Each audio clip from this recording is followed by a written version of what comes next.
How's it going, everyone? This is Optimus N64 again. Um, Sorry I haven't been on YouTube in a while. I've been planning to make this video since the month of June after Sony's State of Play. Um, and I've just been slacking off, been meaning to do a video like this. Um, but I figured now today's the day to do it. Um, recently, um, like sometime a few weeks ago, the internet at our house went out for a while, like for 4 or 5 days, if I did my math right.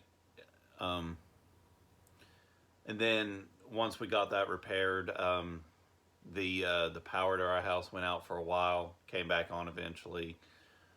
Um, but yesterday, and I was going to do this video yesterday when I got home from work, but yesterday, our home area got flooded.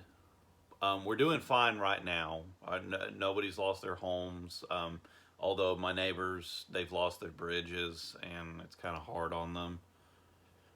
And yeah, we've had some property damages, but nobody's lost their lives.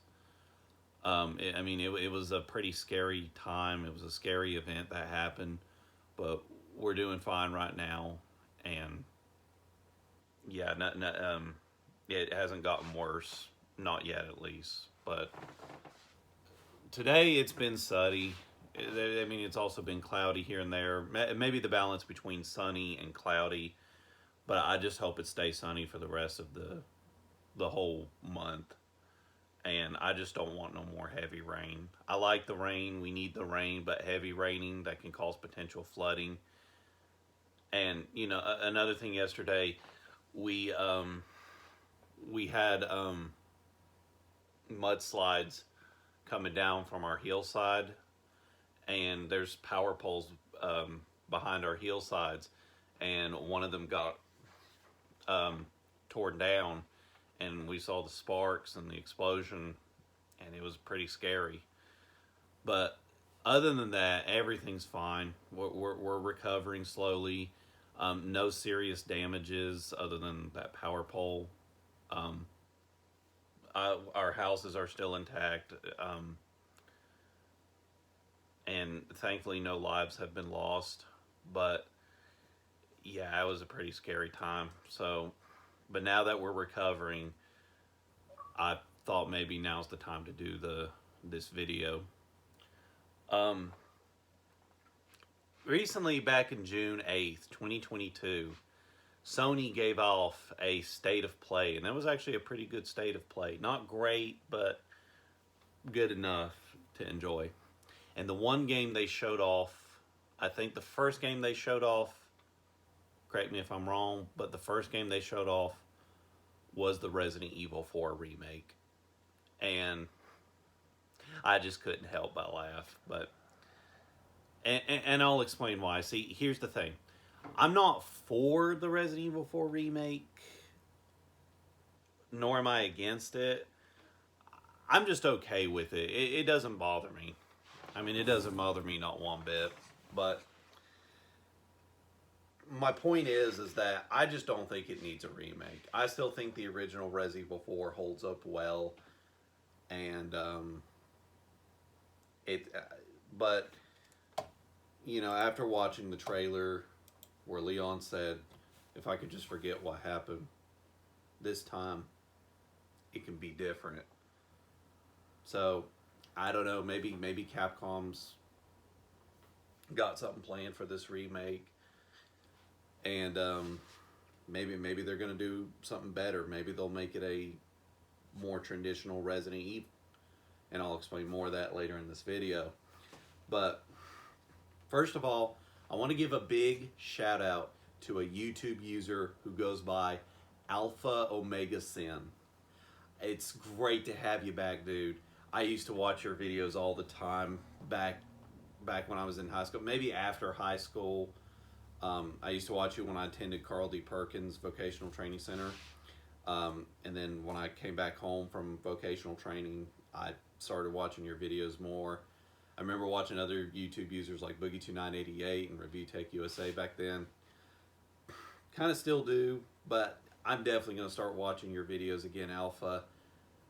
Um, it's just like when you were gone the whole time. Every time I heard your name pop up, I'd recite to that Obi-Wan Kenobi quote. Now that's a name I've not heard in a long time. A long time. But it's great to have you back, man. I'm sorry to hear the tragic passing of your friends and your family members. And congratulations on your wedding, dude. I'm glad you got married. I'm glad everything's working out for you. And I hope things continue to get better for you. You're a really cool guy. You got some good ideas. You got a really cool collection of video games. I remember being mentioned on your one of your Q&A videos. I'll probably have a link to that in the description below. I also remember when you did that Project Cross Zone giveaway. I think it was the special edition. I remembered doing a video for that, and I was doing a Solid Snake impression, and I'll have a link to that video in the description below, and I'll have the follow-up Raiden. I'm still thinking about doing more voice impression videos. I don't know if I'll ever get back to that, but other than that, man, it's really great to have you back. Great to see you again. I hope to see more videos from you, because now we can truly game the frig on, dude. But anyways, in this video, I want to talk about my thoughts on the Resident Evil 4 remake and what I hope to see, what I'd like to see, and, you know, the whole 9 yards. Well, all of that stuff. So, before I explain my thoughts on the RE4 remake, I want to give you guys a brief history about my experience with the Resident Evil 4. It all started back in early 2007, I think, right around that area. I was in middle school. I had just gotten the Nintendo Wii for Christmas 2006, happily playing games like Wii Sports and The Legend of Zelda. Then I had some, I guess, early forms of shovelware like SpongeBob Battle for Bikini Bottom or Happy Feet, which I thought the movie was fine, but the game not so much. And then I got like Pixar's Cars, which I actually took a liking to Pixar's Cars back then, but then I stopped playing it ever since my brother got a Nintendo Wii back then. But back then I would get on YouTube, try to get on YouTube more often. I would look up some upcoming Wii games and still getting hyped for games like Super Mario Galaxy and Super Smash Brothers Brawl, which those were the two main games I wanted that made me want to get the Wii. It's too bad I had to wait until like Christmas 2007 to get Mario Galaxy, and then my birthday and for Super Smash Brothers Brawl. Yeah, my 15th birthday in 2008. That was when I got Brawl. I remember, but anyways, back in 2007, I was looking up some upcoming Nintendo Wii titles, getting interested in what games were coming for the Wii. I do remember coming across a trailer of Resident Evil 4. I can't 100% remember.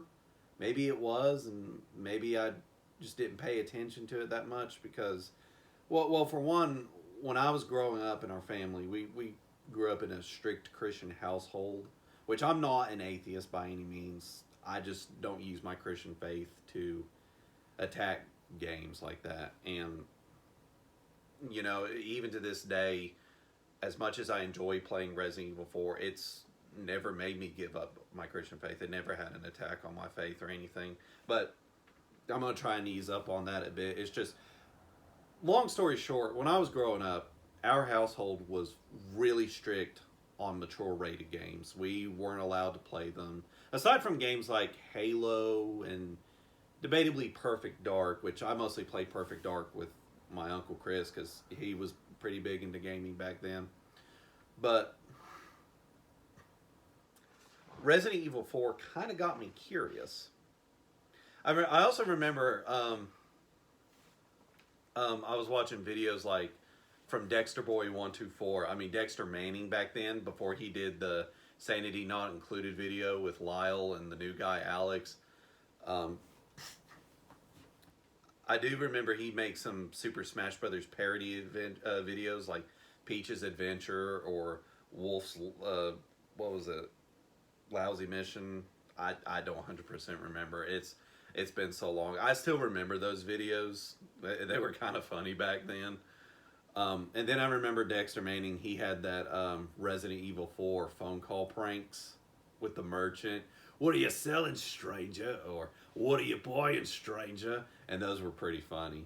And one day in the summer of 2007, my cousin Tony, he once got a PlayStation 3 for his birthday that year. And he ended up taking it back because Resident Evil 4 did not come out on the PS3 or the 360 at that time. Um, and when he saw gameplay of Resident Evil 4, when he saw it on the Wii, he was just like, okay, I'm taking my PlayStation 3 back. I'm going to get a Nintendo Wii instead. And one day I was visiting my cousin Derek, and Tony had just got back with the Wii, and he had Resident Evil 4 on it. And I was just like, wow, this game's looking pretty cool. He tried it out at first, and then I started playing it some. I remember getting to the village and trying to stop Dr. Salvador, the chainsaw guy, and yeah, it was a lot of fun. I do remember getting past the first chapter, or the first part of chapter 1, and then I got past the second part. Now, after getting past the second part of chapter 1, there was Dr. Salvador. He was standing outside that cabin you were in, the one with the dining hall and the toilet. And it's the one where the village chief attacks Leon. And if you go back through that door, you'll see a secret cutscene with Ada. And it was after that, I eventually got past Dr. Salvador, and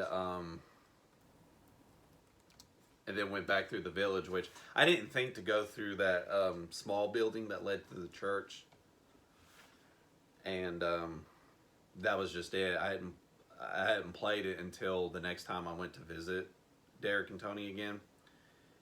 Eventually, Tony got allowed me to borrow it. I used to play it a lot back then in middle school. There were times I had to sneak and play it because, again, we grew up in a pretty strict household. Like I said before, mature rated games were out of the question. But I would still sneak and play it anyway. Sorry. I remember I used to suck at the game. I used to be terrible at Resident Evil 4. But as the years go by, I started to improve. I started to remember the whole game by heart. I won't, okay, maybe not necessarily by heart, but I do remember quite a lot of stuff. I planned some strategies. And it's like I learned from Liam Triforce's Resident Evil retrospect. It's not about what you're up against. It's how you react to it. I'll have a link to that video below. Highly recommend you follow Liam Triforce. Really cool guy. Gosh, it's where do I keep explaining? I mean, what can you say about Resident Evil 4? Is there anything that hasn't been said? It's almost like nowadays people can only talk about their personal perspective of the game. But anyways, Tony eventually loaned the game to me. I remember beating it one night. Now I used to call my cousin Derek for tips because he used to play the game a lot with his girlfriend, well, his wife, who back then they were dating when they played Resident Evil 4. They played it on the PlayStation 2, and he knew a lot about the game. He knew quite a few things. He recommended that I didn't get the Punisher pistol. because it just wasn't worth it, and I agree. But nowadays, when I play through the game, I I would when I reach the castle, like when I reach chapter 3 of the game, I I would sell the pistol that I got, the 9mm handgun, the shotgun, and the sniper. I would sell those 3 guns and buy the blacktail pistol. My recent playthrough of the game, I tried the Red 9. That was pretty cool. And then I got the riot shotgun and then the semi-auto rifle. I actually personally prefer the semi-auto rifle because if you use the regular rifle, you have to decock it every time you fire it. And that just used to get under my skin a lot. But anyways, I do remember some other things like Assignment Ada. Back then, if you beat Assignment Ada, like starting with the PS2 version, if you beat Assignment Ada, you would unlock the Tommy gun, the Chicago typewriter, for separate ways. But you got to have a cleared save data of separate ways. But separate ways is where you play through Ada's perspective of the game. And that wasn't implemented until the PlayStation 2 version. See, Resident Evil 4 was first released in January of 2004. Or 2005, my bad. At the time, it was a Nintendo GameCube exclusive. It was part of the Capcom 5 strategy that Nintendo and Capcom collaborated on because they were trying to keep the GameCube relevant. For more information, check out Liam Triforce's GameCube retrospect. I'll have a link to that video below. The Capcom 5 had games like PN03, which I heard was the GameCube equivalent to Devil May Cry, and I'll get in that in a second. To this day, that's still a GameCube exclusive. But then the second game, I believe, was Beautiful Joe. I can't quite remember what the third and fourth game was. I do remember the 5 games. There was Dead Phoenix, which that was sadly canceled back then. And it was around that time when the exclusivity deal fell under, and Beautiful Joe actually received a PS2 port along with its sequel, both of which are still on the GameCube. And then there was that spin-off Red Hot Rumble. I think that's what it's called. Correct me if I'm wrong. But there was a shooter game called Killer 7. Actually, I think Dead Phoenix was the 4th game that was canceled. I can't remember. If you remember the strategy, just let me know in the comments below. And then the 5th and final game was none other than Resident Evil 4. I'm getting my numbers mixed up, guys. I'm so sorry. It's just after what happened yesterday, and had a pretty, I won't say a lousy day at work today, but it was kind of a busy day, and I'll explain later. I just haven't been able to think straight. I apologize for that. But anyways, the 5th game ended up being Resident Evil 4. And that was it. It ended up sweeping Game of the Year awards in 2005. And it was supposed to remain a GameCube exclusive. Even the director, I think Shinji Mikami, stated that he swore up and down, no, it's going to stay a GameCube exclusive. And I was going to chop off from my right hand if it got ported, and which he never did. But there was a beat-em-up game called God Hand. There was something in there called Mikami's Hand as a joke to Shinji Mikami's original intent to keep the game a GameCube exclusive. But it eventually received a PS2 port, and that was when it got content that the GameCube version didn't have. The PS2 version had Assignment Ada, and then eventually that found its way to the Wii, and so on and so forth. You got the HD remaster on the PlayStation 3 and the Xbox 360. You got the Ultimate HD version for the PS4 and the Xbox One. And I think recently the Nintendo Switch, which the Switch version I've been playing lately. I do remember, I think there was a PC board back then. It wasn't really ported to the Wii U unless you count the Virtual Console version, because the Wii U offered Nintendo Wii games to digitally purchase. which I didn't get it on the Wii U. There was no need to. Um, I remember quite a few things about my past experience with Resident Evil 4. I remembered I dressed up as Albert Wesker for Halloween that year, or I think it was 2008. I'm not sure, but I remember I had my Uncle Chris back then. He loaned me his black leather coat. I had black dress pants I used to wear to church. I just threw on a black T-shirt and dress shoes. And a gun I had was the Transformers Classics Megatron, which he was a pistol back then. And I just used that for my Albert Wesker cosplay. Man, I'd love to get back into cosplaying again. Back then, I used to dress up for Halloween. I kind of still do. I think recently I dressed up as Joker for Persona 5 because my workplace, no, not Joker, was it Ryo Hazuki from Shenmue? I don't know. See, my workplace, they usually let us dress up for Halloween. But, anyways, back then I used to have so much fun with Resident Evil 4. I used to suck at the game back then, especially on professional difficulty, and I'll try to explain more of that later. But nowadays, I've just gotten much better at the game. My skills have improved. I try to remember some of these strategies and playing them out well. But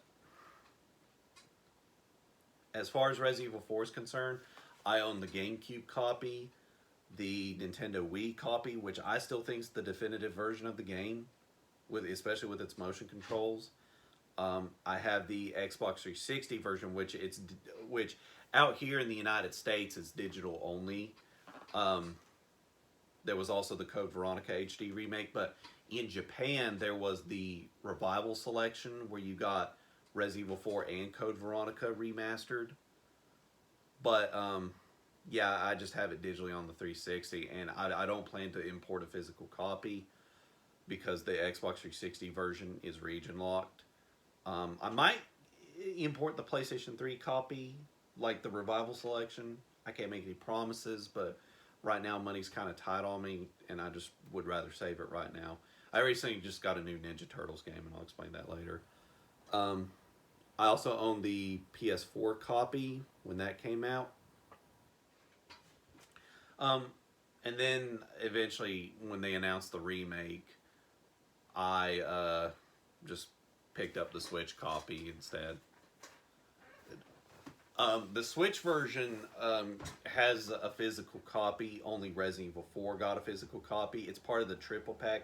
If you get the triple pack, you'll get Resident Evil 4 physically, but you'll only get Resident Evil 5 and 6 digitally, which I had no intention of getting 5 and 6 digitally, but the triple pack, last time I checked, it was like $30 on Amazon, and that was like the last thing I bought on Amazon because I've been trying to stay off Amazon. But I've been playing the Switch version as of late. If the Switch version, now I like the Switch version. I'm glad that I could finally play the game on the go, not counting those mobile or tablet ports. But I think if the Switch version had gyro aiming controls like the Wii version, and it had the ultimate HD graphics like the PS4 and the Xbox One version's known for, I think the Switch version would end up being the true definitive way to play the game because it'll be just like the Wii version, only this time you could play it on the go. And then if you want the option to play the game just regular with a control and all, like an option, that'd have been great. But that's sadly your only option. Only 5 and 6 have gyro aiming controls, and which ain't a bad thing. But I just don't understand why those two only got gyro aiming, but not the fourth one. Capcom, what were you thinking? But yeah, I own like 5 copies for different consoles of Resident Evil 4. It's just that great of a game. I just don't know what else to say. I remember getting annoyed by Ashley Graham screaming, "Leon, Leon, help!" And when you're in the castle in Chapter 3, Part 1, where you have to lower those or raise up those platforms in that indoor castle pond. I think that's what it's called. And you have to watch out for her. You have to use sniper to shoot down any enemies that get close to her. Um, and I remember she'd be slow as Christmas. And one time I brought the game back over for me and my cousin to play, and he was just like, "Could she be any slower?" And here comes another part. She gets back down, but we're about ready to get hit by another Ganado. And I pulled out my sniper, and just as soon as I pulled the trigger, just like 1 second away from pulling the trigger, she gets up and she gets shot, and instant mission failed. And I was just like, and my cousin Derek was there. He was just like, that was complete horse hockey. I'm sorry. It's just it was too little, too late. I had no idea she was going to get back up. By the moment I had just pushed the button, she gets up and she gets shot. And like, screw Ashley Graham. She's the new Navi. She's the new Slippy Toad. It's whatever. But anyways, we still had fun. I do remember some funny quotes like Leon's local's way of breaking the ice, or Lewis and his "I see the president's daughter's equipped with ballistics." Gosh, I hope they keep that in the remake, or if they got something better, if they truly think they can top that down, okay, go for it. I'd be all for it. But since Capcom's kind of been bending the knee to the SJW crowd, I bet you anything they're going to remove it. They removed it from the VR version anyway, and it's just stupid. I mean, people have tried to defend Capcom, saying, "Oh, it's something," or it was. I don't care. I still think it's a stupid idea. I mean, it's a mature rated game. There's no need to censor an adult rated game. It was never made for kids. And that's why I made that Sony censorship policy video a while back, which has nothing to do with Resident Evil 4, but still, you get my point. Censorship's like telling a man he can't have steak because a baby can't chew it. But anyways, I remember a lot of things about Resident Evil 4. I remember my time with it. I'm probably going to keep playing it till the day I die. I just don't know how else to explain it. But yeah. See, the story with Resident Evil 4 is that it takes place in the autumn of 2004. And Leon Kennedy, who was the main character of Resident Evil 2, along with Claire Redfield, Chris's sister, after the events of Resident Evil 2, Leon, who was one of the survivors of Raccoon City, he at first adopts Sherry Birkin after the tragic passing of her parents in the second game. He gets apprehended by the U.S. government. They take Sherry into custody, and they put Leon through this governmental training program, and now he's a United States government agent. Now, if you follow the Resident Evil timeline, Leon's first mission as a U.S. government agent, I'm so sorry, guys. I lost my train of... I've had pronunciation problems. It's anyways, his first assignment as a U.S. government agent, he goes into South America with a soldier named Jack Krauser, and they have to stop the T. Veronica virus that was from Code Veronica, which I'll get in that later. And then they end up rescuing a woman named Manuela Hidalgo, and they stopped her father from using the virus in that country. And at that time, Leon and Krauser went their separate ways. But now, that was just part of the Resident Evil timeline. And that was when Krauser faked his death, and then he came back in Resident Evil 4, which technically 4 was his grand debut. But other than that, in the story of Resident Evil 4, Leon's first assignment, he started off the game having to rescue Ashley Graham, who was the United States president's daughter.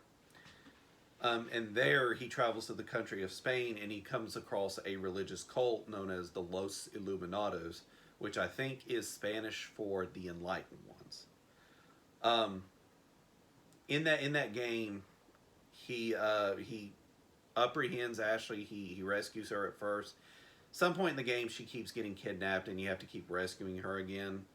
I think like 3 times. Like, forget Princess Elise from Sonic 06. I think Ashley Graham's the true damsel in distress.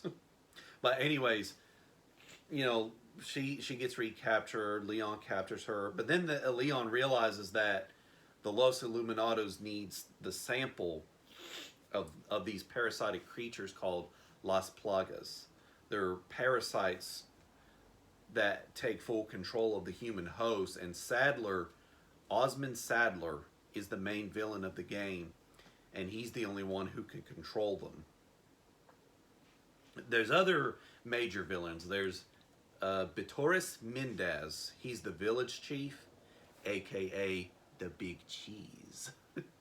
And then there's Ramon Salazar, who rules over the castle. They were loyal henchmen to, loyal servants to Osmond Sadler. And, Sadler,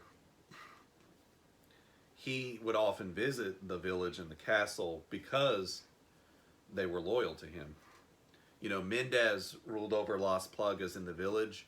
Salazar did the same in his castle, which if I studied the lore, Salazar's family was the one who found Las Plagas in these underground mines, and I think it was the Salazar family that started the cult, and Sadler just took over. I don't know. I still need to re-look up the lore. But the second part where Ashley gets recaptured by those insect creatures called Novasters, I have to look them up again. It's been a while. I barely remember how to pronounce some of these names. But then Leon reunites with Ada after the first time Ashley gets recaptured. And then he realizes Ada was working with Wesker, who was the current ruler of the Umbrella Corporation. Which Wesker has an important role in this game, and I'll explain later.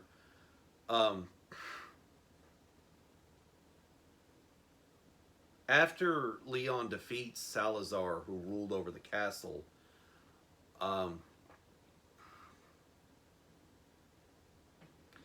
he goes onto an island to go rescue Ashley, and it turns out that that's where Sadler rules over with Las Plagas, and he's infected this military group.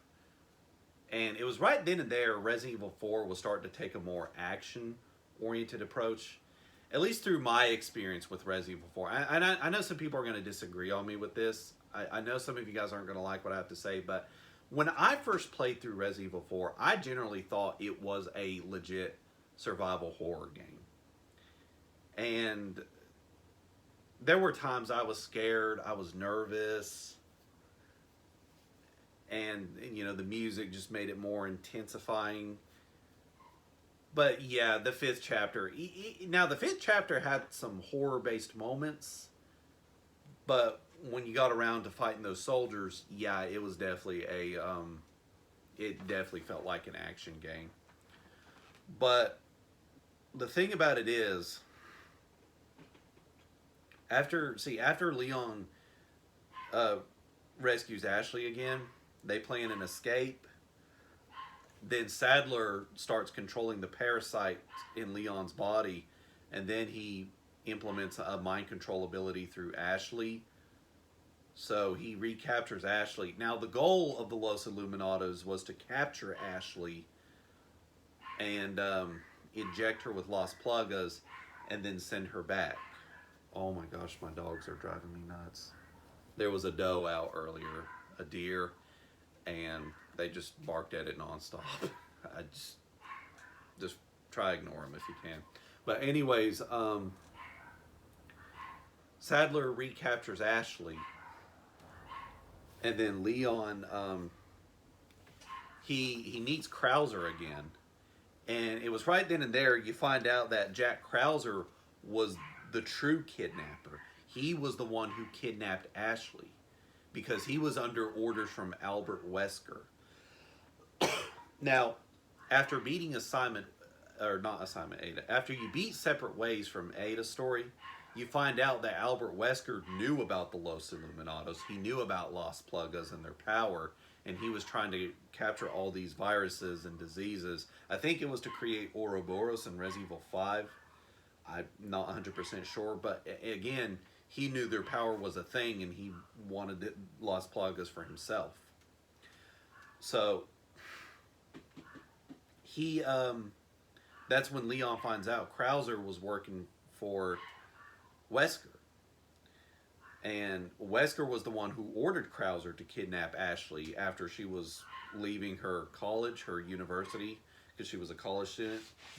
And he drops her off at Spain for the Los Illuminados to capture her. And they were going to eject her with Las Plagas and send her back to the United States. But Krauser was only doing it just to get a sample of Las Plagas from Wesker. But that strategy didn't go well because it turned out that Sadler, I don't know if Sadler knew about Wesker, or which I assume he did. He knew about a third party because there was someone else involved who knew about their village, and like I said, Wesker was the one who was trying to get at their at their village too. He was trying to get Las Plagas as well, and Leon was only there just to rescue Ashley. So eventually, Leon defeats Krauser. He rescues Ashley again, and then he defeats Sadler. But then Ada makes off with the sample. Now, if you paid attention throughout the story, without the sample, they could not send Leon or Ashley back to the United States with Las Plagas intact. They would have been useless without the sample. Because there was a character in there named Luis Sierra. He was a researcher hired by Sadler to look into Las Plagas and their power, and they were to create all these other creatures in the game. But then he got fed up with their stupid cult, and he wanted to get out of the village. He wanted peace and quiet. In minor spoiler, he unfortunately died in the third chapter of the game. And it was pretty sad because I thought he was a really cool character. In some ways, he reminded me of Carlos Oliveira from the third Resident Evil, Nemesis. All the foxy ladies love his accent. It drives them crazy. But eventually he dies. Sadler regains the sample. But at the end of the game, when Leon defeats Sadler, Ada forces Leon to hand over the sample, and she leaves the island via a helicopter. I think Hunk was the pilot. I could be wrong. But, you know, Ada escapes the island. She rigs it to blow and then gives Leon a set of keys with a teddy bear to get on a jet ski and to escape the island. And that was the end of the game. Now, like I said, if you beat the game, you unlock Separate Ways where you play through Ada's segment. And if you listen to Ada's report files, you find out that she never really was working for Wesker. She was just using him. She didn't send Wesker a sample of Las Plagas. That was something else. I think, I could be wrong. If I followed the Resident Evil timeline, she sent Las Plagas to another guy called Aris. I forgot his name, but he was the main villain in the third CGI movie, Resident Evil Vendetta. If you haven't checked out those CGI movies, highly recommend you do so. They're not great, they're not groundbreaking or anything, but they are good, and they are much better than the live-action Resident Evil movies, you know, with Alice and whatnot. But and then there's the TV series Infinite Darkness, which Ashley's father, President Graham, he appears in the TV series. And they make a nod to Ashley Graham, and I thought that was pretty cool. And think about it, love or hate Ashley, you got to admit that's a cool nod how they pay tribute to some of those old games. Which the first CGI movie was Degeneration. It takes place after the fourth game, and I think before Revelations 1. But Resident Evil Damnation, the second movie, if you look in the bonus features, or you can watch them on YouTube, it gives a history of Las Plagas because they appear in that movie somewhere in Russia. And if you watch the bonus features, you get a brief history, and they were founded in Europe, which is the main setting for Resident Evil 4. I think Las Plagas eventually found its way to Africa in Resident Evil 5, or I read, according to the Resident Evil wiki, it was a different type of Las Plagas. I'm not 100% sure, but Wesker, he eventually gets a sample of Las Plagas from Krauser's dead corpse. And there I think he plans his attack on Africa through Ouroboros. But anyways, that's the story of Resident Evil 4. I can, and again, back to my brief history, I remember a lot of things. I remember the El Gigante monsters, who I like to call the angry cousin to Shrek. I know that sounds stupid, but anyways, they were pretty cool. It was your typical David and Goliath boss fight in a video game, like Snake versus Metal Gear Rex or something like that. But the El Gigante boss fights were pretty cool. I remember the one in the mines where there were two El Gigantes. You got to throw one in a pit of lava, and you had to fight the other. I remember my cousin Derek suggesting that I don't get the TMP machine gun because it eats up ammunition faster than a hungry hippo, and I just referenced Some Call Me Johnny there. But every now and then when I'd play through Resident Evil 4, I wouldn't get the TMP. There's a revolver in the game called the Broken Butterfly by Revolver Ocelot. No, I'm just kidding. But if you can find it in the castle for free. Like when I say for free, you don't have to buy it off the merchant, and I'll get to him in a second. But the Broken Butterfly, I would in my recent playthrough, I decided to wait and get the Broken Butterfly. I would fully upgrade it. I think the Killer 7's more powerful. I could be wrong, but when I fully powered up the Broken Butterfly, I used it in the Krauser boss fight, and it just ended the boss fight just like that. Again, it wasn't easy, but it made things less stressful. Maybe it was easy. Maybe it wasn't as easy as I thought it would be, but it definitely didn't make things very stressful. I do remember those insect creatures. Let me see if I can look them up of what they're called. Novastators. Yeah, they're these insect-like creatures. I don't know if they're like the drones from Halo 2 and 3, but these Novastators, they can turn... When you first encounter them in the sewers of the castle, they're invisible, and the music there sent a chill up my spine. I do remember the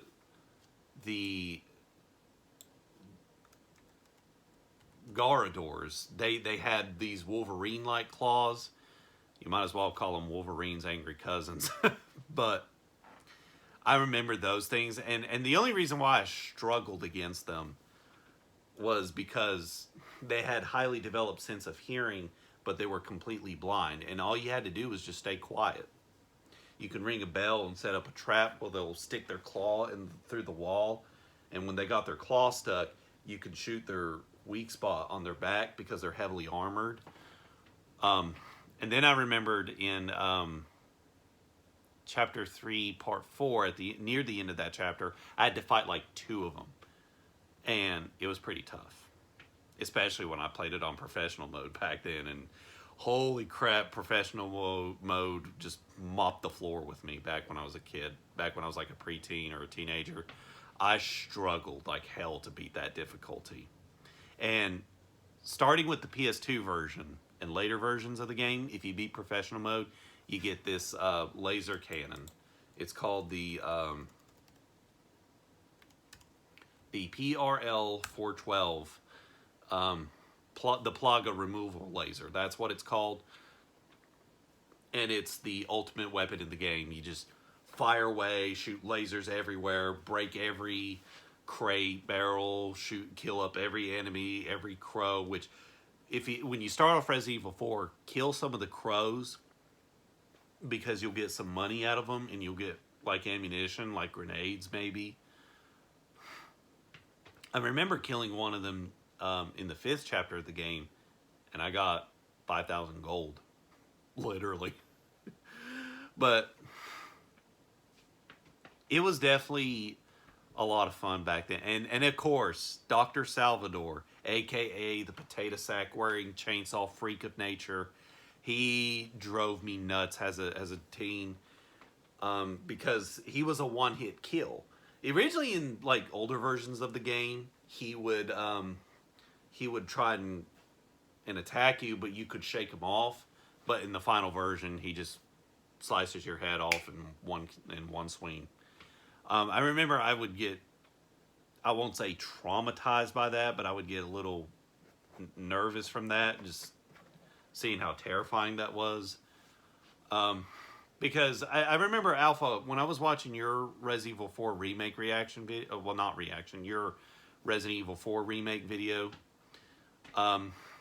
you mentioned that Resident Evil 4 wasn't all that scary. You just weren't in a position to be scared, which, I don't know, man. I'm sorry, but like I said before, I kind of have to disagree.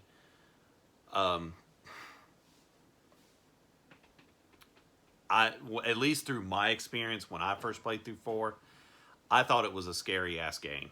I thought it was fun, but there were times I was nervous, I got scared, and my favorite part in the game, which I've learned to appreciate now, were the regenerators. The heavy breathing, their crazy red eyes, and their pupils swinging everywhere. And then there was the upgraded version, the Iron Maiden, that was completely blind, and it just shook like, and they'd pop the spikes out. I remember the heavy breathing. It kind of sounds like my dad snoring, but I'm just kidding, Dad, I love you. But those regenerators, man, they used to scare the living snot out of me when I played that game. I didn't have nightmares, thank God, but when I remember I got home from school one time. I went back to my room to play Resident Evil 4 on the Wii. I was home alone that day, so I had the house to myself.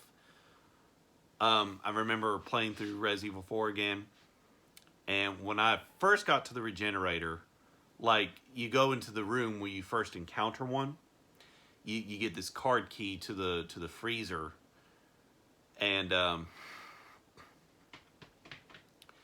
but just as soon as you pick up the card, you're about to leave, but then you hear a door get knocked down, and that's when the music starts playing, and that's like the scariest music throughout the game.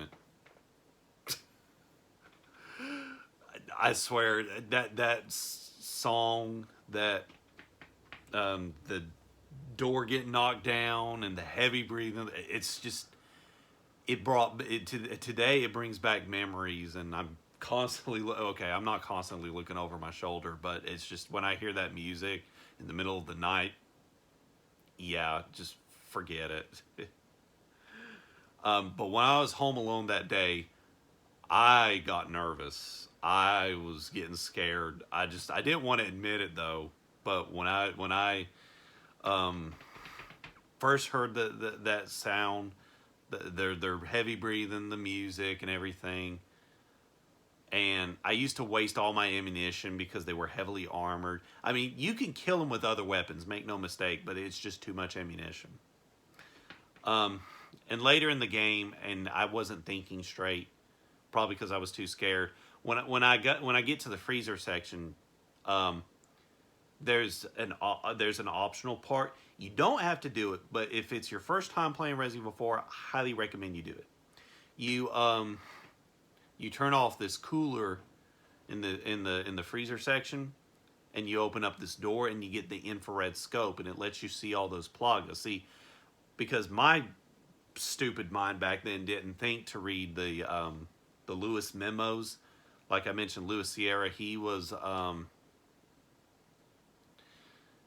one of the researchers. He was the experiments, and he was terrified by and the thing about the regenerators is that you can dismember their arms, their heads, and blow a hole in their gut and their legs, but they would just grow back. That's why you need to have a sniper rifle with the infrared scope, and you'll see its weak spots. You kill all the plagas inside it, and then the thing's dead. Nowadays, what I'd like to do is when you play on professional mode, the regenerators will have a plaga in their backs. Regardless of the difficulty, the Iron Maiden, they're going to have one in their backs. Regardless if you're on easy or normal, or professional or normal. Actually, I think there's an easy difficulty. You just have to keep dying multiple times. But I don't know if the plaga's in their backs on the easy difficulty. But normal, professional, the Iron Maiden regenerators, yeah, they're going to have plagas in their backs. And what I'd like to do is keep a safe distance. I'd blow off their leg, and I would try to get a good shot, because when you blow off their leg, they'll fall face first, and they'll start crawling. And when they get closer to you, the regenerators they'll limp up and try to bite you. But the Iron Maidens, now they just pop the spikes. Because if you let the regenerators reach out their arms, they'll pull you in. They'll start gnawing on your neck like a vampire. But anyways, like I said, just blow off their leg and then shoot the Lost Plaga in the back. But now I also got to give a shout out to a YouTube user who goes by Nintendo Central. I used to watch him back in middle school. Like there came a time when I stopped borrowing Resident Evil 4 from my cousin. And eventually I got the game for Christmas of that year. Like for Christmas Eve.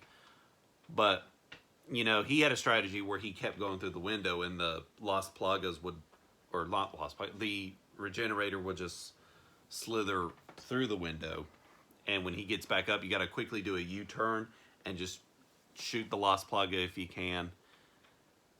It's quite challenging, but personally what I'd like to do is just blow off their leg and then shoot the Plaga in the back.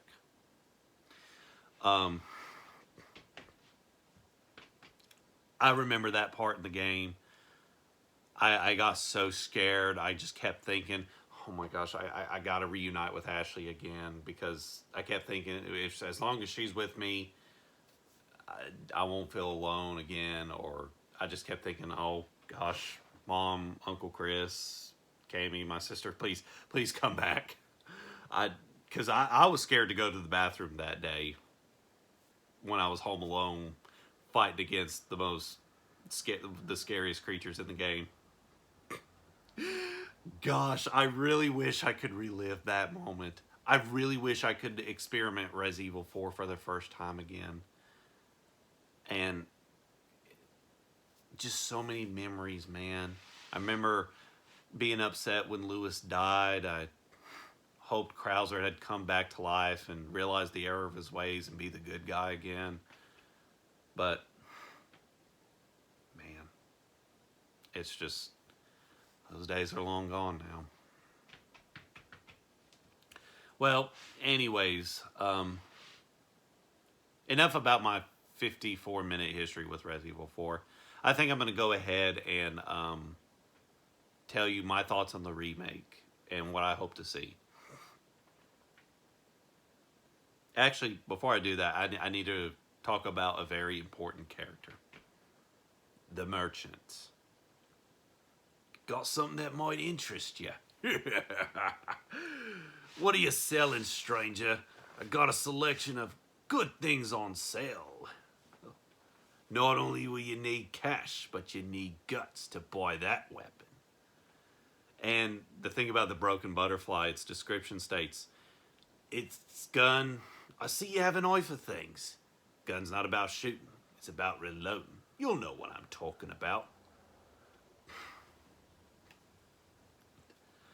But it also makes anyone's day. Go ahead. Make my day. That was from the Clint Eastwood movie Sudden Impact. See, that was the description to the broken butterfly. This gun will make anyone's day. If obviously the merchant's going to come back in the remake, and if he does, I kind of hope he'll mention that quote. I see you have an eye for things. That gun's not about shooting. It's about reloading. But when you get down to it, that gun will make your day. Please, Capcom, put that line in the game. I beg you. I beg you. But anyways, I remember seeing the trailer, hearing the music at first, Ashley scream. It looks like it's going to be a solid Resident Evil title. And like I said before, I don't think it really needed a remake. That's just my opinion. But like Leon said at the beginning of the trailer, this time it can be different. So what I'd like to see is a more traditional Resident Evil game. Because in the original version of Resident Evil 4, it was a linear experience. You went through these different chapters. But in traditional Resident Evil game, you don't really go through chapters. Resident Evil games are normally about exploration and backtracking and having stalker-like enemies. It's just, it's a lot of fun. And if that's what the Resident Evil 4 remake's going to be, I think that would be great. I'd love for it to be a more traditional Resident Evil, a more traditional Resident Evil game. I hope it'll have a better map system, because like in the original version of Resident Evil 4, you have to buy treasure maps off the villager, not the villager, the merchant. But if you know the game by heart, you won't need to buy them anymore. But for a newcomer, I kind of would recommend you do, but I also kind of recommend you don't, because if you save your money and you can upgrade your guns better, I think, because unless you got good critical thinking skills, you probably won't need the maps to find the treasure, because again, it still has exploration in it. But if the Resident Evil 4 remake is going to be a more traditional Resident Evil game, I'd be okay with that. During the research and development of Resident Evil 4, they first put Hideki Kamiya in charge, and he took a more action-oriented approach, with the main character being named Tony Sadler, which I think he was originally supposed to be Osmond Sadler's son. I could be wrong, but anyways, he took a more action-oriented approach, and Capcom at first was kind of disappointed at the project, but they couldn't afford to scrap it. So they decided to turn it into a new intellectual property, and thus Devil May Cry was born. So with that in mind, Resident Evil 4, well, Devil May Cry came to be because they screwed up Resident Evil 4's development. So then there came the Resident Evil 3.5 beta. It involved Leon getting infected with the progenitor virus, and I think he was supposed to have some kind of power in his left hand, but I think that concept was saved for the beat-em-up game God Hand, which I'd love to see a remaster of that and maybe a sequel. It doesn't even have to be a follow-up. It can be a new story with a new setting, with a new character. We could see, Leon was also supposed to have hallucinations. He would see these suit of armors come to life, and you know how people keep deer heads as trophies? Well, he would hallucinate and see them come to life. And then he goes through this one section of the game, and he'd see these dolls come to life. And I think they used that idea for Resident Evil 8 Village with the character House Benevento. I think that's how you pronounce her name. Benevento. Sorry, I've got pronunciation problems. And this is coming from someone that wants to be an author. So, but anyways, he would, and then there came the best part of the game.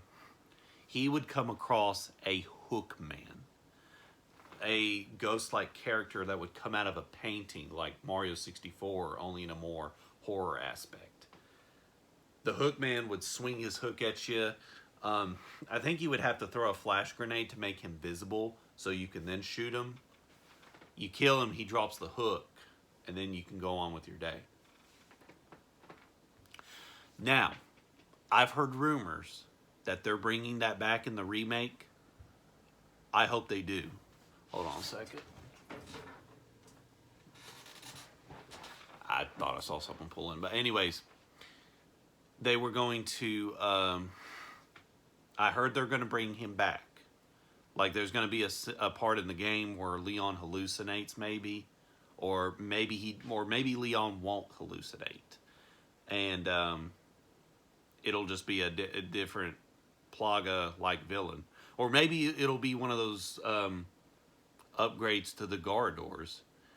And I don't know. But all I heard was that he was coming back in the remake.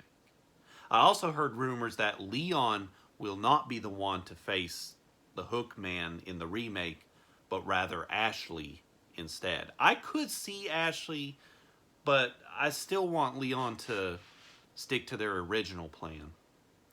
And Capcom's original plan to have Leon face the Hook Man. I'd rather that.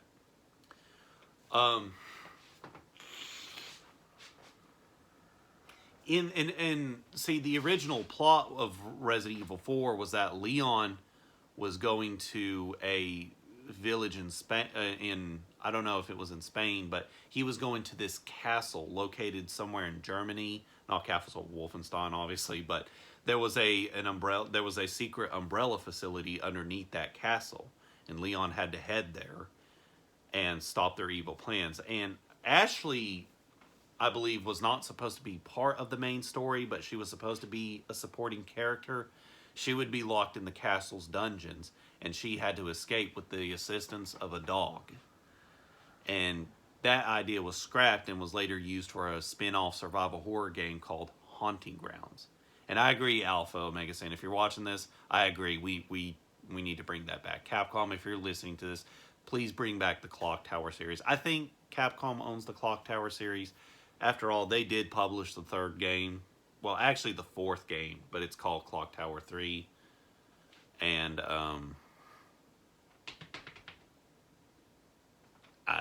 I think Capcom owns the series from here on out. I'm not sure, but would love to see Clock Tower return.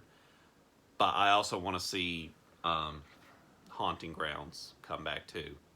Because the main character there, she had a white German Shepherd. And he was your only attack and defense in the game. He could sniff out booby traps and all that. And I'd love to play that game someday. Just one day. But anyways, maybe they could bring that idea back for the Resident Evil 4 remake. I don't know. But the teaser trailer did point out that Ashley's original outfit will be coming back. But even if the trailer didn't point that out, it's pretty much obvious that Capcom would have anyway, because Resident Evil 2 remake had Ada's beta outfit where she's in a trench coat. So was Mr. X, and he had a hat in the original version of Resident Evil 2, but they waited until the remake to bring that back. Now, see, Ashley's original outfit was a winter-based outfit. She had a red trench coat, black long pants, and a white scarf. They're bringing that back in the remake, and I think that's pretty cool. Now, at the same time, though, I mean, and I know Capcom's going to do this. They'll probably bring back the classic outfits. They did that in the RE2 remake. They did that in the RE3 remake, which the RE3 remake could have been better, but I'll explain all that later. But my problem with those classic outfits, they were pre-order bonuses, meaning they were downloadable content. And I don't like that. I mean, if you can unlock them in the game, either without downloading them, buying them, or something like that, just let me know in the comments below. But I hate it when costumes are locked behind DLC. That is a stupid idea. See, I miss the old days when all you had to do was play the game to earn your content. See, I'm not necessarily anti DLC. I just hate it when DLC's stupid things like characters, stages, or map packs, or costume packs, especially skin packs. Those are stuff that could have been included in the base game. And that's what I hope the Resident Evil 4 remake does. Like, look here, Capcom. I'd love to see the return of the classic outfits, okay? I also wouldn't mind seeing Leon's Resident Evil 2 Raccoon Police Department uniform and that second outfit for Ashley. I can't describe it. I'd like for that to return as well. I'd like to see Leon's Mafia outfit and Ashley's suit of armor outfit to return. Then I'd like to see some new and original ones. Or say, okay, aside from new and original ones, I'll let you decide. But I also want to see some of Leon's outfits from the CGI movies return, like Damnation. I also want to see Resident Evil 6 Leon's outfit and his pirate-themed outfit from that one. I'd like to see them return. And if you have any ideas for new and original costumes and outfits, by all means, go for it. It's just, don't make the outfits downloadable content only, okay? Like, have the costume... Don't do what Koei Tecmo does with Dead or Alive 5 and 6 downloadable content outfits. It's just stupid. I think costumes need to be on the disc. I think they need to be part of the base game, has unlockable in-game content. See, that's kind of my problem with video games nowadays, is that they're being released incomplete, and you got to keep paying for more and more content. And I hate that. I want Leon's and Ashley's classics outfits from the fourth, and when I say classic, I'm talking about their final outfits in the original Resident Evil 4.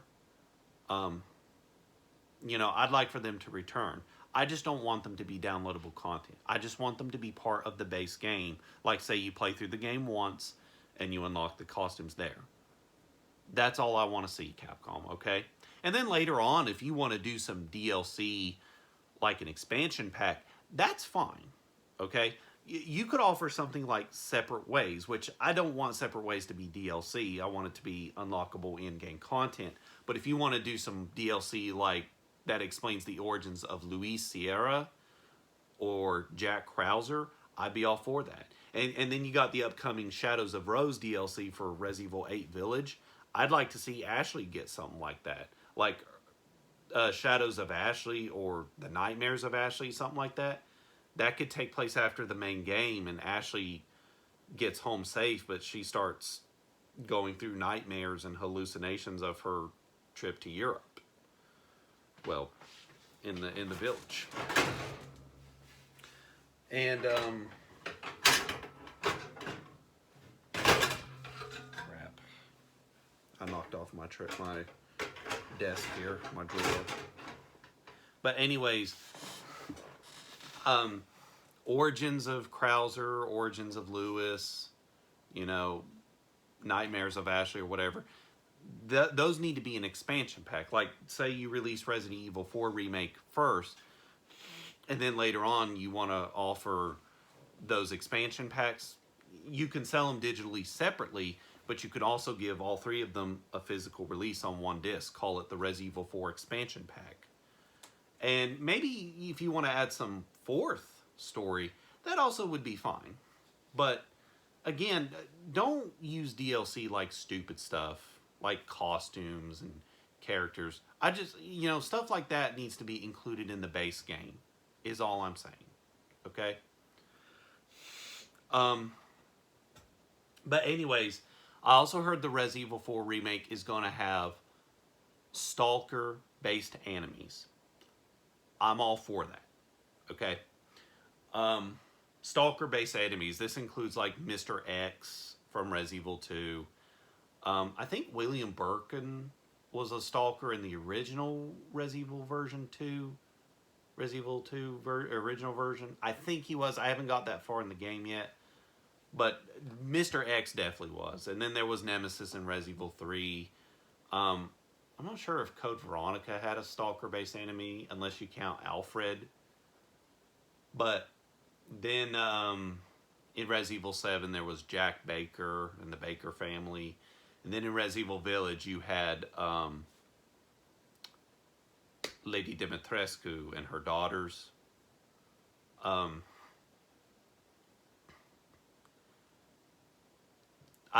definitely would like to see that. See, according to some rumors and remake, or some rumors, that the village chief Mendez, I heard he was going to be a stalker-based enemy in the village section of the game. I'm all for that. And then later at the end of the village segment, you get to kick his ass. And same with Dr. C. I also heard Dr. Salvador was also going to be a stalker-based enemy. I'm all for that as well. And in Resident Evil 4, in the original version, there's a part in the game. It was in Chapter 2, Part 2, I think. I mean, it was in Chapter 2. I think it was in the second part. And that was the climax of Chapter 2, Part 2, is you got locked in this cabin with Lewis, where Leon and Lewis both had to fight off a horde of Ganados. Those were the villagers. The Ganados are your basic enemies in Resident Evil 4, and they're possessed with Las Plagas. I heard, see, that's going to come back in the remake, but from what I heard, that was going to be a boss fight. And it was going to be Dr. Salvador, the chainsaw guy. And I heard that he was going, see, when you get to the cabin, I heard he was going to upgrade into Super Salvador. Like, see, in Resident Evil 4, there's a mode called the Mercenaries, where you fight off all these multiple enemies under a certain timeline or a certain time limit. And there's a fourth stage called the Water World. There you'll find Super Salvador, and he just swings this double chainsaw like crazy, and he doesn't stop until he gets you. Now, Dr. Salvador, when he kills you with the chainsaw, you see a brief second cutscene, and he fully decapitates your head. Super Salvador, all he has to do is just swing it, and that's it. You don't see no cutscene or anything. Just one swing, and your head's bye-bye. So, anyways, I heard instead of fighting off hordes of Ganados, you're going to be going straight to Dr. Salvador, or maybe Super Salvador. And I'm mixed on that, and let me explain. I like the idea. I like the idea of Salvador being a boss in the cabin of mainly in the remake. But at the same time, I would like for them to kind of bring back the hordes of Ganados fight in some way. Like, here's my idea. You go to the cabin. See, and this is going to be in the remake. This is what I hope to see in the remake. When you go into the cabin, you meet up with Lewis. You make Ashley go hide. I need to get some water. At first, you'll fight off a horde of Ganados, and depending on the difficulty, you'll fight them at a certain time limit. Like, say you play on easy or normal, you fight them for like maybe a good 3 or 5 minutes, and then Super Salvador comes in. And let's say you play on like normal, or not normal, say you play on hard difficulty, you fight them for a good 10 minutes. And maybe on expert difficulty, you can fight them for at least 15 minutes. And after you fight off the horde of Ganados, then you go off to fight Super Salvador. I'd like to see them see. I would like to see the Horde of Ganados return in some fashion. Like you fight off the Horde for a good certain time, and then you go straight to Super Salvador or just Doctor Salvador. I don't know, but I definitely I like the idea. I'm kind of a little mixed on it, but if you truly can't bring the Horde of Ganados back in some fashion, that's fine. Um, and you go straight to the Doctor Salvador fight instead. That's fine. I'm okay with that. Now, Lewis will be your partner. He'll help you in that fight in that part of the game. I like that too. So you finally punish him for all the crap he put you through, and then you see in the original version of Resident Evil 4, after you beat the village or after you beat that cabin fight, you go straight to part 3 of chapter 2, and that's when you fight the village chief in this nearby building. But before you reach to the village chief, there's these two paths. You can go through both of them because they both have a separate piece of treasure. See, in Resident Evil 4, you find all these different treasure variants. You'll find a beer stein with 3 cat eyes missing. You find the separate cat eyes, you put them in there, and then it'll be a complete treasure. Then you find an elegant mask with a green, red, and purple gem. The cat's eyes were green, red, and yellow, I think. I'd like to see them bring that back in the Resident Evil 4 remake. They technically brought it back in Resident Evil 8 Village, which Resident Evil 8 was pretty much Resident Evil 7 with elements and inspiration from Resident Evil 4. But yeah, I'd like to see that kind of treasure come back. I do want to see the 2 paths come back. See, in one path you go through a campground full of Ganados, but if you take the other path, you'll have to face an El Gigante.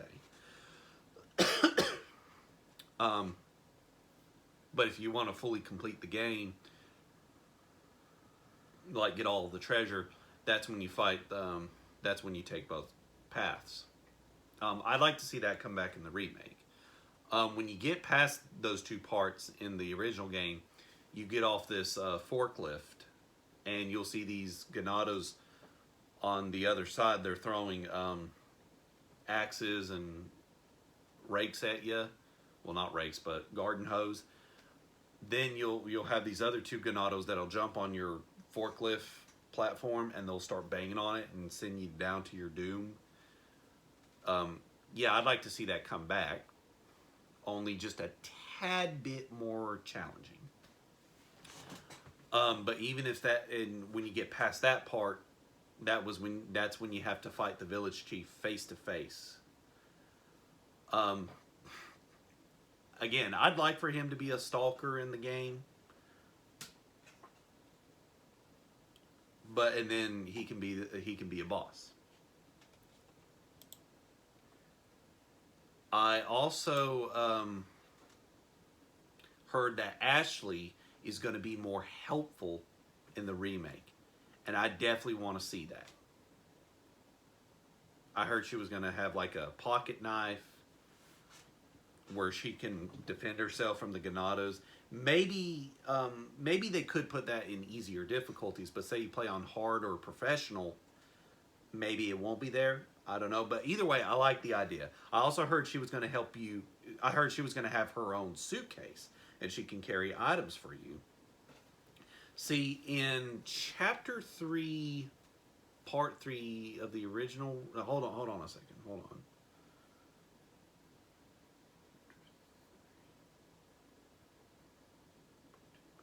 Okay, Chapter 3, Part 3. You rescue Ashley again, and you have to defend her from these Ganados, and she gets the key to get out. And there, for a brief moment, you play as Ashley. Now, again, I heard Ashley was going to be more playable, was going to have some more screen time in the remake. Like, see, in the beginning of Resident Evil 4, the original version, you get a flashback to the events of Resident Evil 3 and 2, I think. Definitely 3, but you definitely get a flashback. I think they're going to cut that from the remake. I kind of would be okay from that. I heard in the remake when you first start up a new file, you'll play as Ashley. She like let's say she gets dropped off in the village by Krauser, um, and then she's running for her life. You play as her through that part, kind of like what Mia Winters went through. If you watch that tape in Resident Evil 7 where she's trying to escape Marguerite Baker, I think that's going to be identical to what Ashley's going to go through in Resident Evil 4 remake. I like that idea too. And then after the Ashley segment, you see a cutscene where Leon's in the White. I don't know if it's the White House or the Pentagon. He gets word that Ashley's is kidnapped and he has to go rescue her. And then maybe he can give you a brief summary of the Raccoon City incident, and then that's what he'll say. If I could just forget about what happened. Hold on a second. I hear. I keep hearing something outside. I apologize for that, guys, but It's nothing. And then that's when the Resident Evil 4 remake can start. And then there's these two Spanish cops that assist Leon. Well, he just drives them.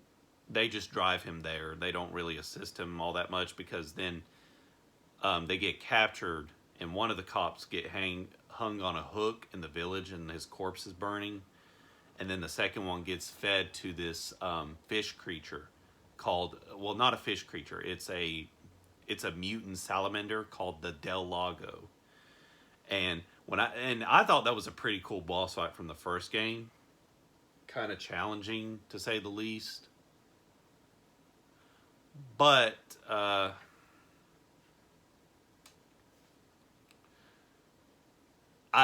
hope they don't cut him from the remake. I actually hope they bring him back. But anyways, I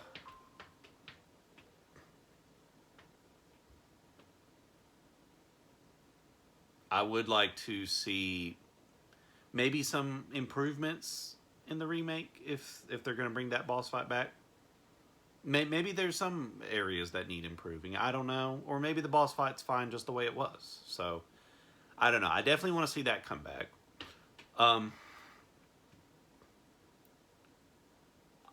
I also heard that Luis Sierra is going to turn into a boss fight, is going to turn into a mutant monster in the remake. I don't think I like that idea. I would just rather he die the same way he died in the original version of the game. But I don't know how they're going to implement that in the remake. But I really don't like the idea of him being a boss fight. That's just my opinion. And if you disagree, that's fine. Okay? But again, that's just a rumor. I could be wrong. And I hope I'm wrong. Because I sure don't like the idea. I also heard the castle will have 2 stalker enemies. Like, see, in the original version of Resident Evil 4, there was the Verdugo. I think that's how you pronounce him. But he was the boss in Chapter 3, Part 4. He was Salazar's right-hand man. And I heard he was going to be a stalker in the remake. I like that idea too. I also heard the Hook Man. Like I said, I heard he was coming back in the remake. I hope he does. But I think he might be a stalker type for any Ashley segments that might be played where you play as Ashley. Again, I don't mind her being playable in the beginning of the game, but I also want to see that one part in the original game where you got to throw lanterns at Ganados, and in the remake she can have her pocket knife, which she's rumored to have. Because she was just an annoying little crybaby in the original game, but now she's maybe in the remake. Maybe she's finally going to grow a spine. But either way, she's going to be more helpful. She won't be so annoying. Leon, help! Fox, get this guy off me! Or, hey, listen. Just words to drive a gamer nuts. But yeah, I'd like for her part of the castle segment to come back. I'd like for her to go into the deep dark section of the castle where you get that cross puzzle thing to get the Salazar family crest to escape, and then those suits of armor come to life. Yes, I that wasn't the scariest part in the game when I first went through the game, but yeah, it did made me nervous. Not as nervous as the regenerators did, and I'll get to them in a second. Um, but yeah, I'd like to see that part come back in the remake, maybe with some improvements. But I don't know. Um, yeah, and again, I do like the idea of stalker enemies being in the remake. Maybe it'll be a more traditional Resident Evil game. Then we could get Krauser. Now, I've been hearing rumors, and these are some of the bigger rumors. Krauser's going to be cut from the remake. I don't like that idea. He was an essential part. He was an essential key plot in the original, and they need to bring him back in the remake. And I heard he was going to be in the remake as a stalker-based enemy. Again, I'm a little mixed on that because he's not as scary and terrifying as, say, Dr. Salvador, Mendez, the village chief. He's not as scary as the Verdugo or the Hook Man. But nevertheless, he could come out of nowhere, and you got to stay on your toes. Again, I'm okay with him being a stalker enemy. I just don't expect it to be as terrifying as, say, Salvador, or the village chief, or the Verdugo, or stuff like that.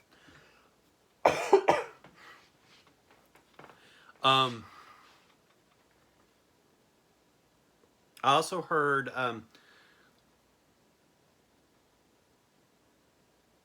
not what I'm all sure is all going to happen, but gosh, I'm sorry, I can't talk right now. It's just I just don't want them to cut anything from the remake. I don't want them to do what they did with Resident Evil 3 remake. Again, the Resident Evil 3 remake, don't get me wrong, it was not a bad game by any stress, but it definitely could have been a much better remake. Um, like the clock tower. That was like the best part of Resident Evil 3. Why'd you have to cut that, Capcom? But anyways, if there's some things they want to cut or say improve from the remake, I'll tell you what you can cut. See, in Chapter 4, Part 4 of the original version, there's this giant statue of Salazar that comes to life and chases you. I don't necessarily hate it, but I'll agree it's not a necessity. So if you want to cut that out of the remake, or if you want to add some improvements to it, like, he doesn't have to chase you, or what you could do is you could be on these higher platforms and take down the statue. I actually would like to see something like that. Then in Chapter 5, Part 2, I think, there's the bulldozer. You got to protect Ashley while she's driving the bulldozer. I think they can cut that out. Like, I don't want to have to be on a bulldozer and protect Ashley. I would just rather go through that tunnel segment where you drive the bulldozer through, the more traditional way. I don't know how to explain this, but you could, here's what you could do, and hear me now. You could, however, have Leon and Ashley go through this building and say the bulldozer crashes through this wall being controlled by Krauser. He can knock Leon unconscious and kidnap Ashley, only to have him go back to... I don't know about kidnapping Ashley. I mean, you could have Krauser control the bulldozer and have him crash through a wall, because I still want to see the scene where Sadler puts Ashley under that Las Plagas mind control. But yeah, you can cut out the bulldozer, but if you want to have a better version like what I explained, having Krauser crash through a solid wall with the bulldozer, I think I'd like that idea too. But that's just my opinion. But have that after Leon encounters Krauser again, like he did in the original. We had those quick time events. Only don't let it be quick time events. Let it be um, just a traditional mini boss fight.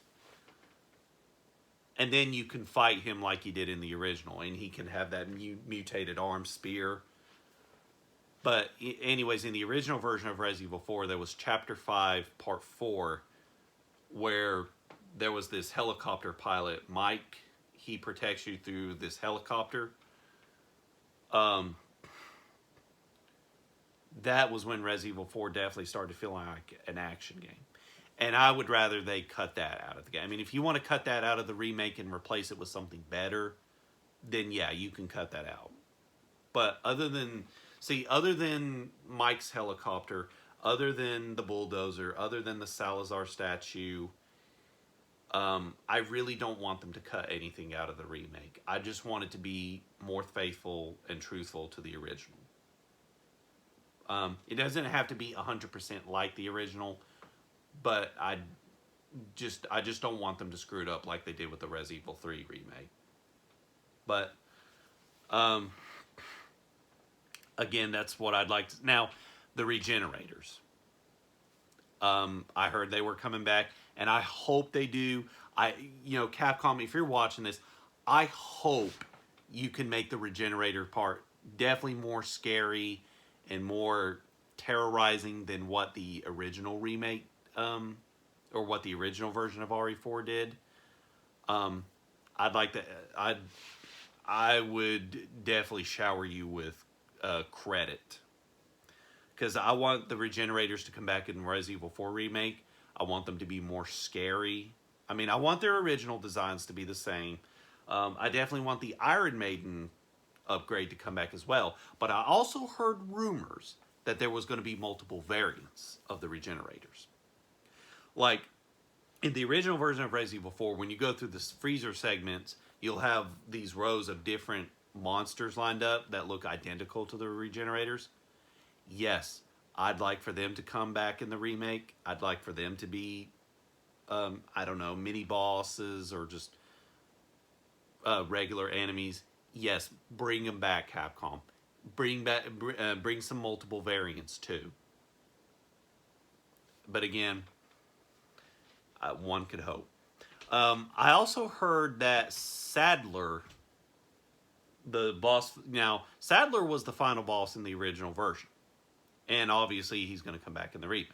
Now, in the original version, he goes straight to his mutated form. It looks like a spider or something like that. I heard in the remake, you fight his physical form first, and then you fight his final form.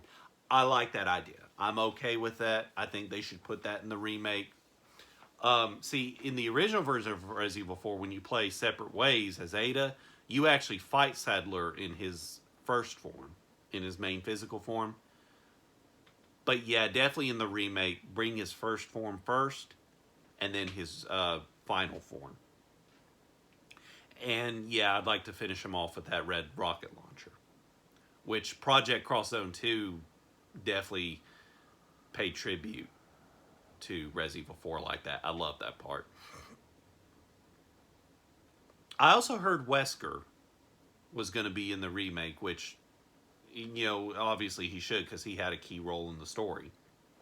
He was the one who sent Krauser there to kidnap Ashley and send him to the Ganados and get the sample. And he ordered Ada to get the sample as well.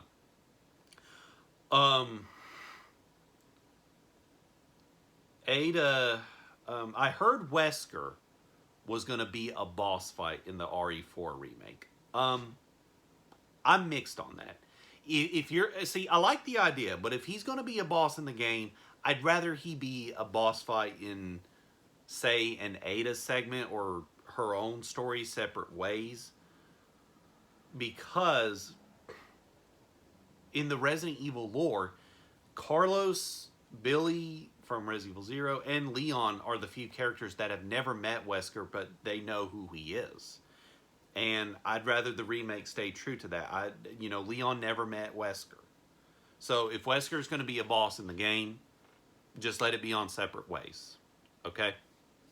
Now, the mercenaries. I want to see the mercenaries return in the remake, but in the original version, if you played the mercenaries, you had 5 characters with 4 stages. If you got a 5-star rating on all 4 stages with all 5 characters, you unlock the hand cannon. I'd like for the hand cannon to return, but I'd like a somewhat easier way. Well, not easier, but a less time consuming way to unlock it. I'd like for there to be some other way to unlock it. But I definitely want the mercenaries to return in some fashion. Maybe you can offer some in-game rewards like costumes or points to save up and to buy costumes, like in-game points, in-game currency, not microtransactions, not DLC, just in-game points.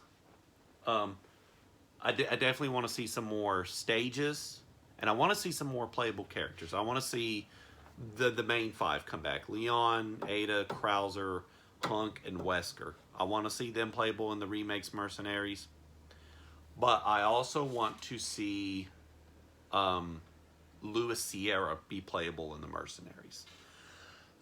I think he would be perfect in the Mercenaries. I'm not going to answer that, and I know this is going to sound weird to some people, but I want to see Ingrid Hunnigan. She contacts Leon in the original version of the game, as well as Res Evil 6 and the CGI movies. I actually want her to be playable in the Mercenaries. A while back, I saw a mod of Res Evil 4 where she was playable in the Mercenaries. I'd like to see that happen in the remake. Let's see, you got Louis Hunnigan. I'd like to see maybe Chris Redfield as a playable character, and maybe Jill Valentine in the Mercenaries. I know that's probably asking for too much, but again, I just want to see more playable characters. I would like to see, because in Res Evil Village, there's going to be some DLC for the Mercenaries where you play as Lady Dimitrescu,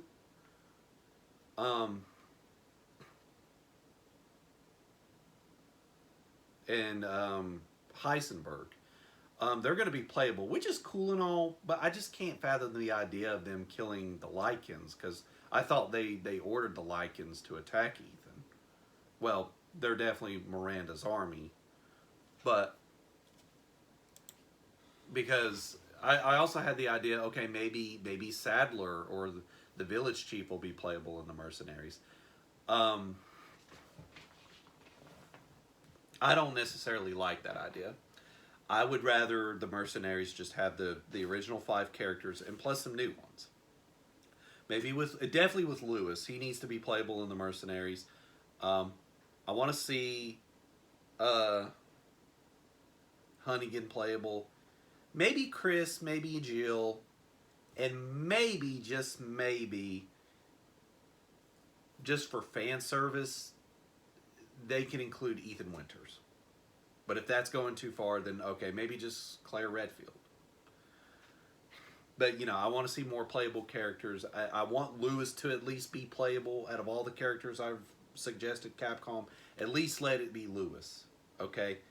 And maybe Hunnigan. But anyways, I also heard that Resident Evil 4 Remake will have both a first-person and a third-person mode. Has an option. Just one of the two. You want to play it in first-person or third-person? That's fine. I'm okay with that idea too, because Resident Evil 8 Village is going to get it as DLC. But,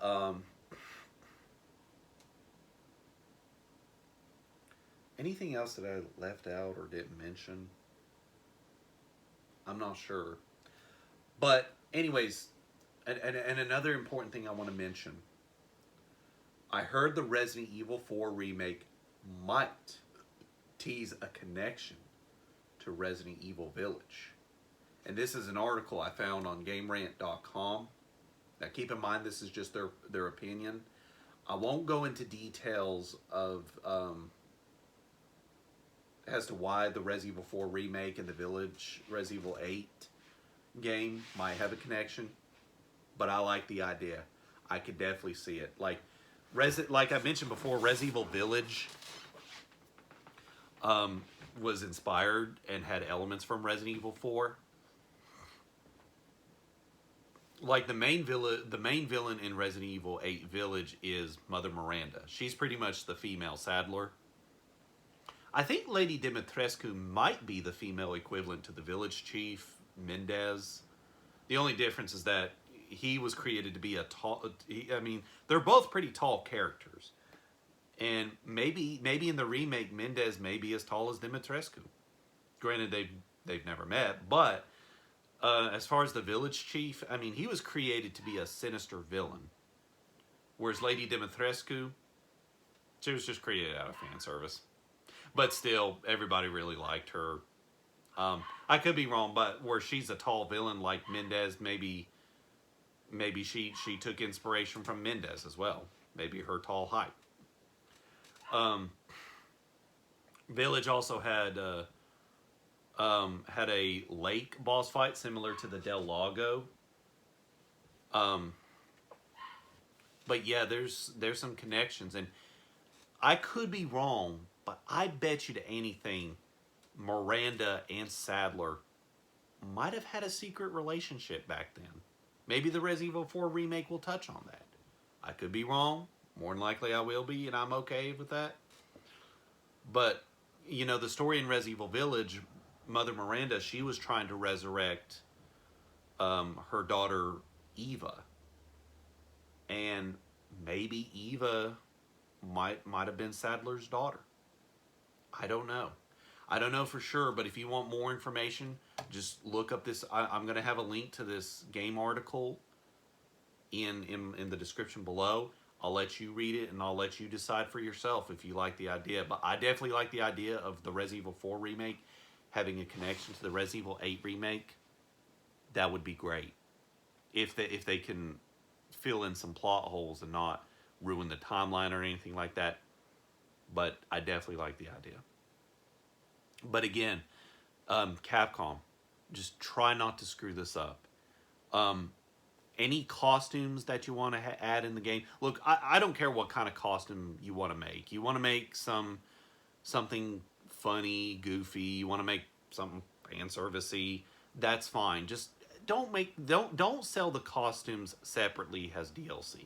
Okay, I just want them either available from the start or just unlockable in-game content.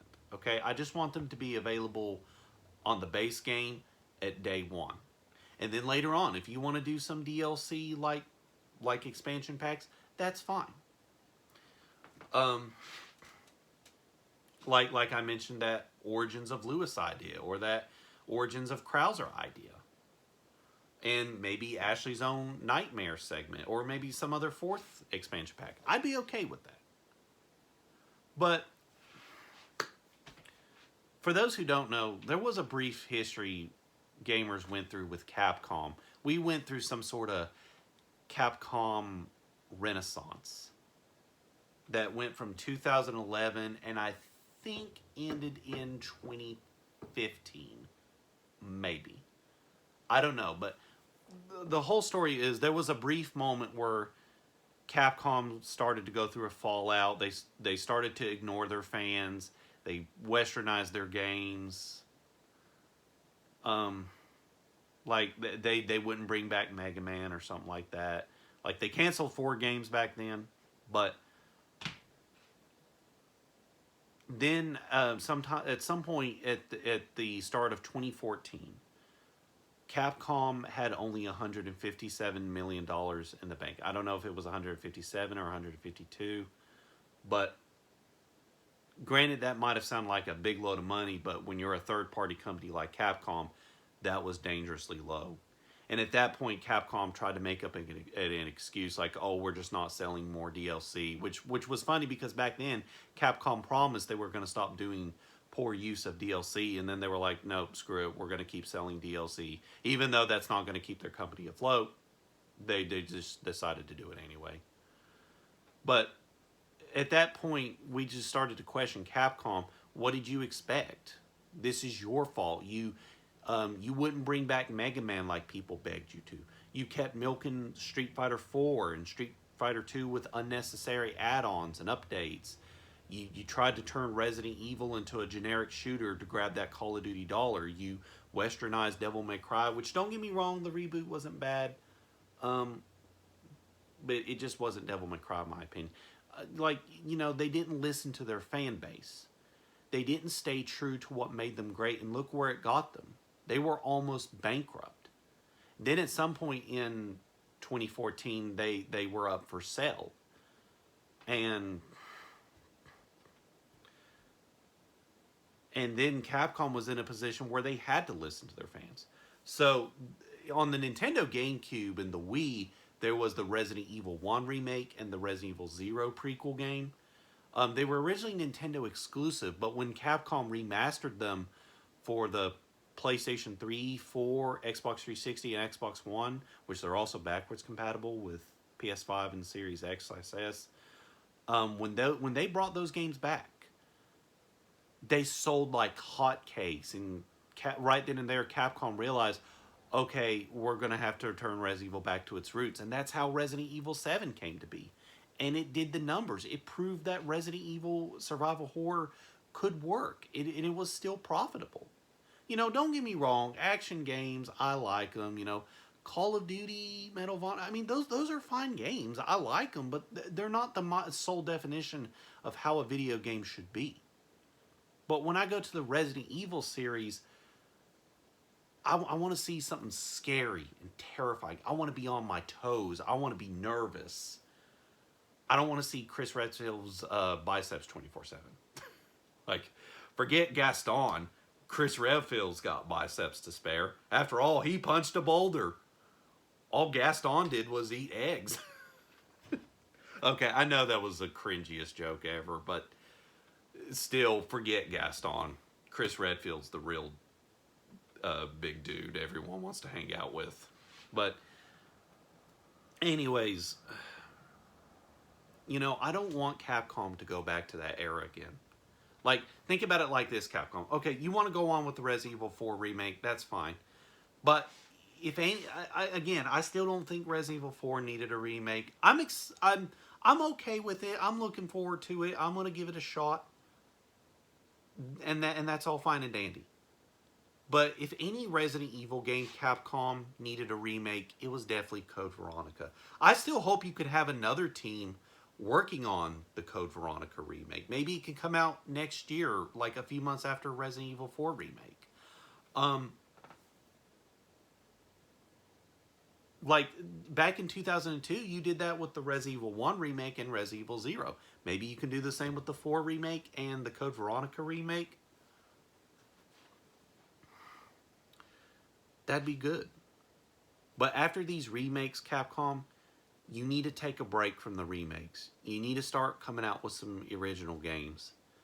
But you definitely need to bring back some of your older games. You need to bring back Darkstalkers and have it run on the same engine as Street Fighter 6.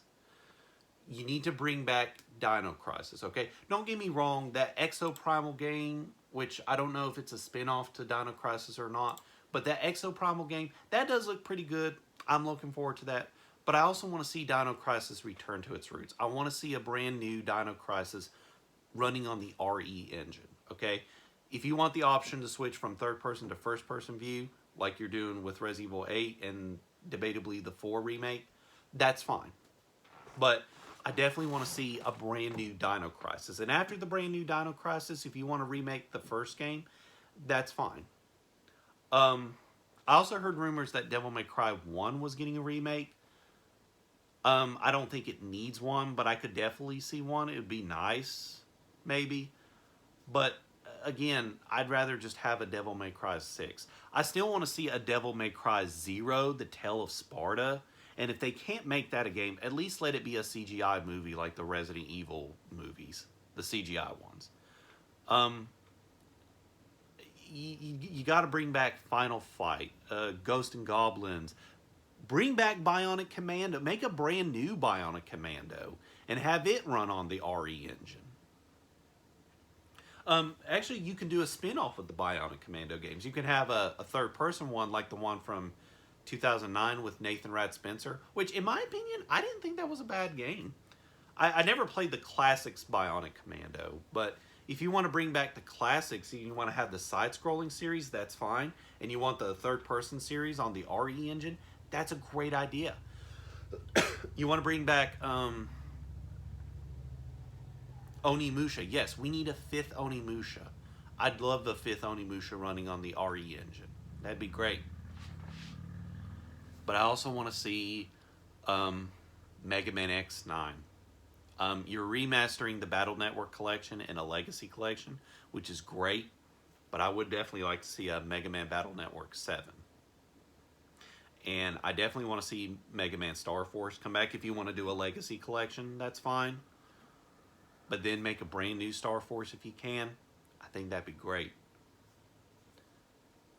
Also Mega Man Legends 3. But that one's for a different story. But anyways, that's a different video, a different story. So, I mean, Capcom, you brought back Mega Man 11. You made Mega Man 11, but you got to try to bring back Mega Man X if you can. And the Legend series. But, you know, Capcom, I know that was years ago, but I hope that brief Renaissance era we went through where you try to westernize your games and you didn't listen to your fan base, like you didn't stay true to what made you great. You don't understand. I know I'm sounding like Lucas Baker here. You don't understand. I don't want to go back to the way things used to be. But, I mean, really, in all seriousness, I don't want you going back to that era again. I want you to stay true to what made you great. If you can take Resident Evil 4, the remake, and make it a more traditional Resident Evil game, that's fine. Also, I would like to see the yellow herbs appear in Resident Evil 4 remake, but the yellow herbs can be like the steroids were in Resident Evil 7. Like each time you play through Resident Evil 4, you can upgrade your defenses or your health, not get a health bar like you did in the original. I'd like for the health system to be like the original Resident Evil games and Resident Evil 7.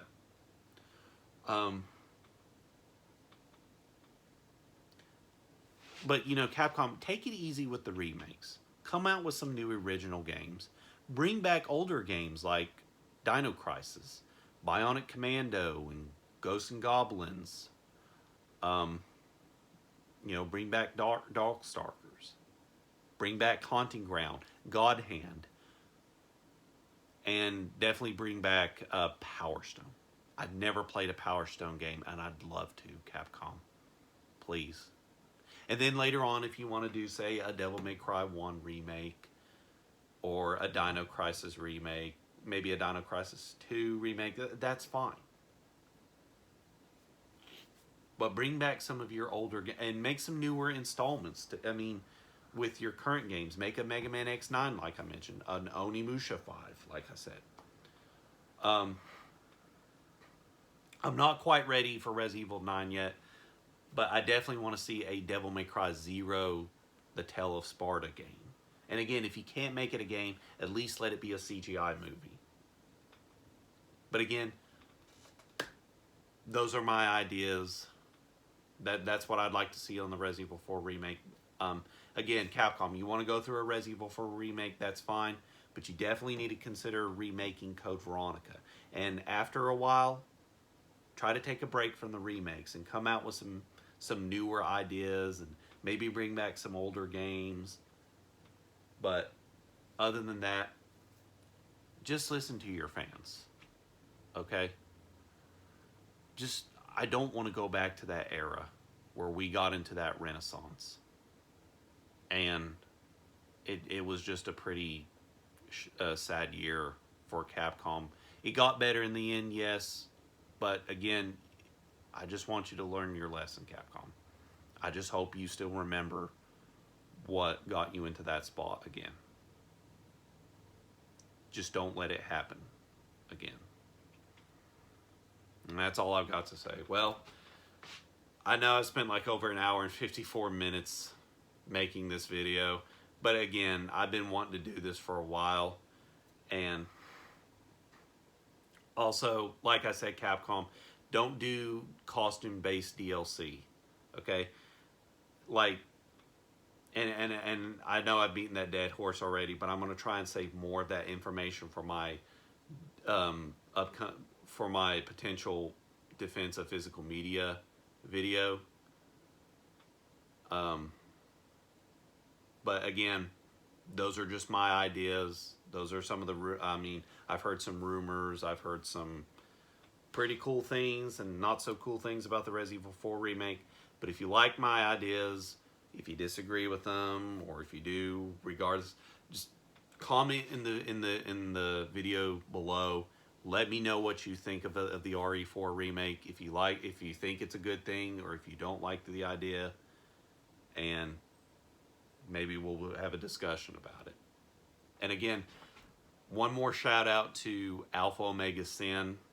It's great to have you back, dude, because now we can truly game the frig on. Also, I want to give a shout out to 21st Century Father. I've been following him on Twitch as of late. He just went live recently. He hates Resident Evil 4 because there's no strafing. I don't know if that's his main idea, but yeah, he hates the fact that there's no strafing. Which me and him, just for laughs and giggles, I mean, I'm not a Resident Evil 4 fanboy by any means. If you don't like Resident Evil 4, that's fine. Anyone who's watching this video, you don't like Resident Evil 4, hey, that's fine. But, you know, me and 21st Century Father, we, just for laughs and giggles, we get into this argument, this war over Resident Evil 4 being good or bad. But it's just a lot of fun, man. But I hope you look forward to the remake. Maybe the remake will please you. I don't know if it does, but hey, let's just hope it turns good. And I also heard the Resident Evil 4 remake will have a dodging mechanic like Resident Evil 3 remake did. Maybe there will be strafing in the game. Maybe not. As far as a potential Resident Evil 5 remake, on the other hand, Resident Evil 5 felt more of an action game rather than a more traditional Resident Evil game. Part of me believes that it doesn't really need a remake. But if you are going to remake it, Capcom, at least wait years down the road to do it. As far as a Resident Evil 5 remake is concerned, maybe I'll do a separate video on that. But I've ranted long enough, and I just want to go ahead and get this over with. Anyways, thank you guys so much for watching. I hope you all enjoyed the video. If you like it, give it a like. If you want to see more, subscribe. And if you don't like it, that's also fine. If you want to comment in the below your thoughts on the RE4 remake, by all means, go for it. And once again, welcome back, Alpha Omega Sin. I know you've been back since June, but I'm sorry. It's just, I've been wanting to make this video for a long time, but better late than never, I guess. So, anyways, this is Optimus N64 signing off. Stay gold, my friends.